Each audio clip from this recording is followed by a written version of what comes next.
Bun venit pe canalul Tarot Lovers Ascendent Lună Soare în Capricorn. Haideți să vedem ce avem pentru voi pentru luna iulie. Ce avem aici pentru voi pentru luna iulie? Wow! 6 de bâte, recunoaștere. 6 de săbii. Ok, unii se mută sau tranzitează dintr-o țară în alta. 6 de cupe, poate vin pe meleagurile natale. 9 de spade, un stres pe care îl au, dar stresul acela este personal. Iar aici aveți împărăteasa. Împărăteasa, regina de spade, regele de bâte și 8 de monede. Deci, împărăteasa ține fie de casa voastră, de mașina voastră, pentru că e Venus. Iar aici vă spune să fiți foarte atenți la niște documente pe care voi le scăliți. Pentru că aici îți spune că ai un exces de încredere. Cu regele acesta și 8-ul de monede îți spune să fii foarte atent la ceea ce semnezi. Dacă eventual aveți niște datorii la stat, pentru că e regina de spade aici, încercați să faceți tot posibilul să rezolvați aceste probleme.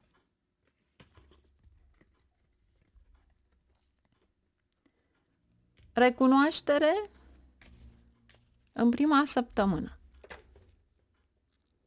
Vedeți voi, această recunoaștere întotdeauna aduce și ceva.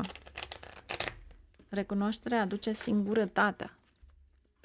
Pentru că atunci când ești pe primul loc înseamnă că ești singur.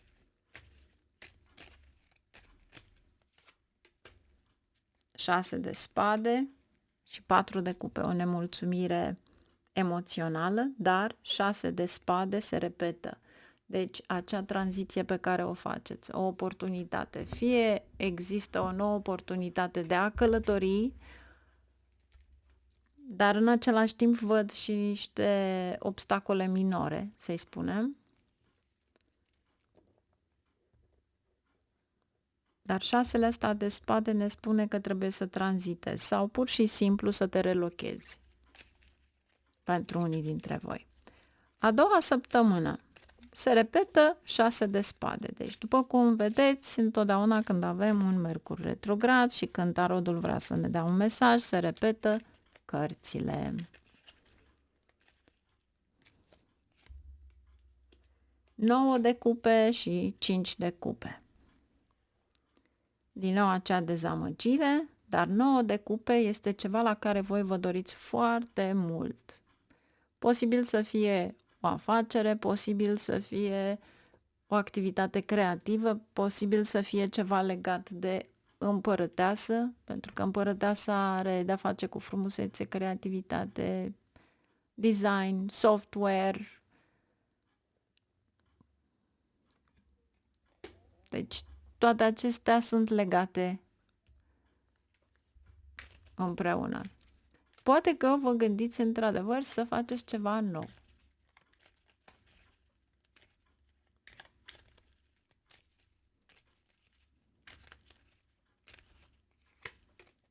Doi de monede. Încercați să aveți o stabilitate financiară.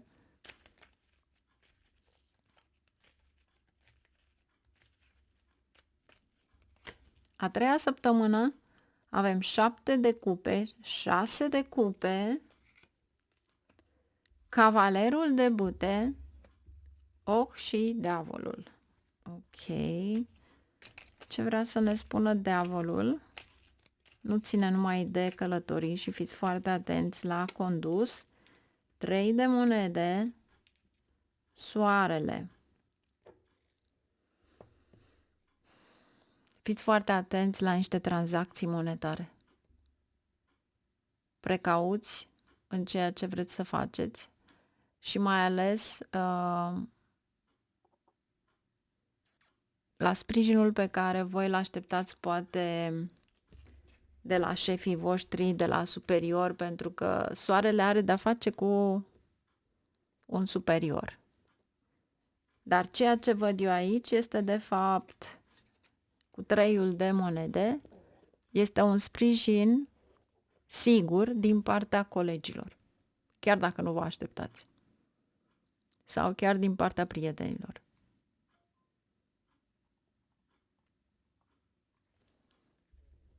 Iar aici va trebui să fii cinstit cu tine în tot ceea ce ține de documente legale, de chestiuni legate de guvern. Încă o dată, să te asiguri că toate datoriile restante sunt plătite la timp. Sau pur și simplu să dai bani cuiva, să împrumuți pe cineva, mai ales în săptămâna aceasta, dar chiar de la începutul lunii până în a 3-a săptămână, cam până pe 27 iulie. Deci, ai mare grijă pentru că diavolul este cartea ta. Te reprezintă ca semn zodiacal. Și asta înseamnă că cineva îți pune bețe în roate pentru că au un interes anume. Dacă vrei într-adevăr să fie benefic în favoarea ta, asta înseamnă că trebuie ca tot ceea ce faci să fie conform legalității. În tot ceea ce investești. Dacă eventual vorbim de o afacere nouă, vorbim de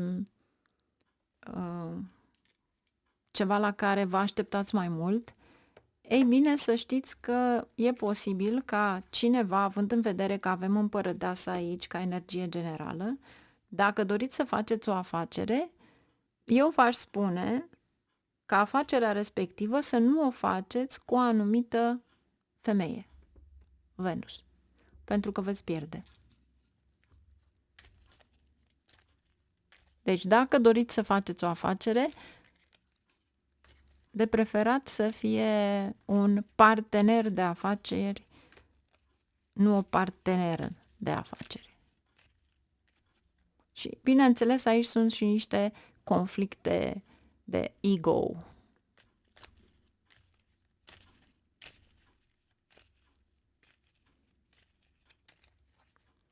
Iar dacă eventual aveți de-a face cu cineva care 6 de spade din exterior sau să încheiați poate niște contracte, vă spun din start că nu este momentul, pentru că odată ce apare soarele și diavolul, se face lumină în ceva în care chiar vă gândeați dacă putea să meargă acea afacere sau nu.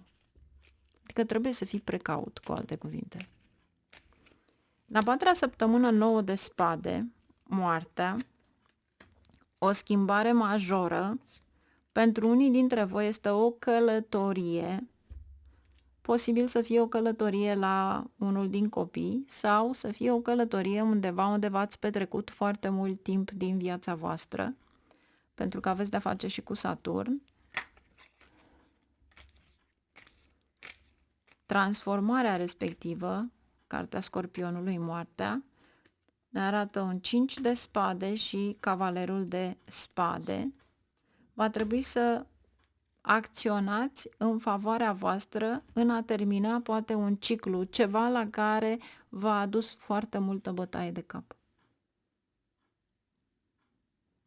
Nu este o pierdere financiară, este mai mult decât o pierdere financiară, emoțională sau poate chiar aveți o discuție aprinsă cu membrii de familie. Magicianul.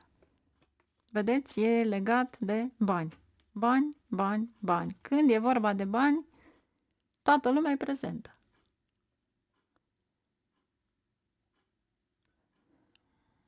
Pentru a nu suferi pierderi financiare, încercați să vă detașați cât mai mult. Banii vin, dar cineva acolo cu invidie, cu minciuna, încearcă să vă sustragă.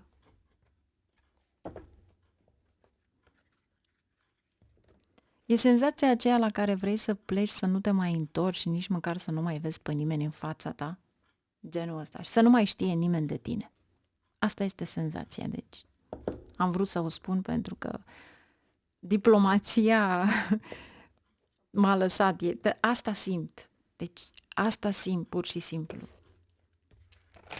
Ai un fel, am sprijin de la oameni străini, dar nu am sprijin de la oamenii care sunt în jurul meu, de la familia mea, de la copiii mei. Deci asta simt.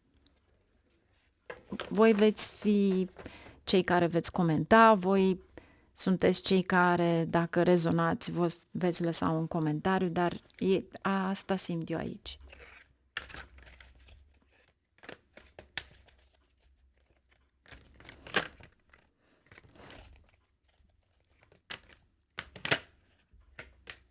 Renewal, vedeți? Deci, revizuiți trecutul cu prezentul ce avem aici pentru a lăsa tot ce este de a judeca sau a critica sau de a compara, să presupunem, pentru a merge mai departe. Pentru că, efectiv, îți dai seama că nu te mai interesează și că nu mai iei absolut nimic cu tine. 5 de săbii. E un fel de pleacă din situații mincinoase, pleacă din situații în care nu te mai simți bine, pleacă din situații în care știi că chiar dacă vei spune o vorbă bună, tot tu vei fi cel care vei pierde.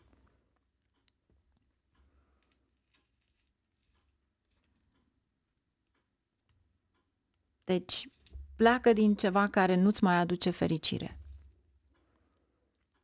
Iar aici, când e vorba de săbii, este ca și cum ți-ai bate gura degeaba pentru ceva. Este un proverb. Puteți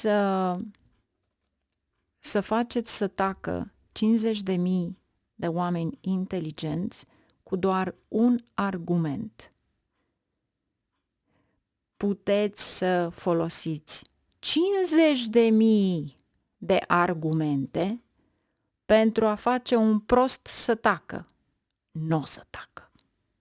Deci, asta vreau să vă spun aici. Cine are urechi de auzit, a auzit și a înțeles. Așa că luați atitudine în viața voastră, pentru că fericirea voastră este mai presus de toate. 8 de primăvară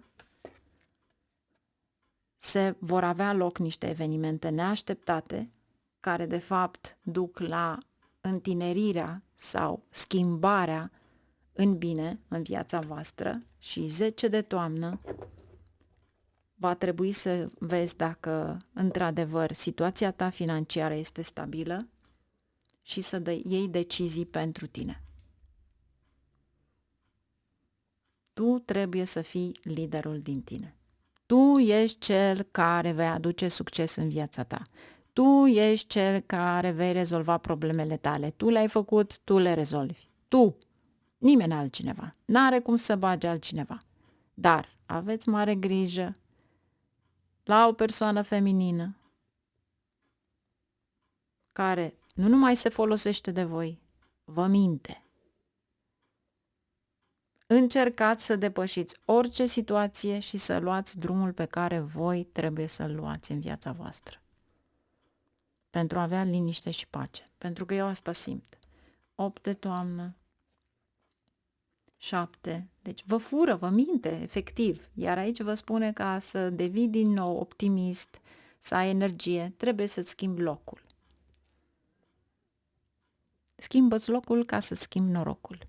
Numai bine, la revedere și vă doresc o lună frumoasă. Mai bine mergeți la mare pentru câteva zile. Apă sărată vă va face bine și cu siguranță veți avea o claritate puternică. Numai bine!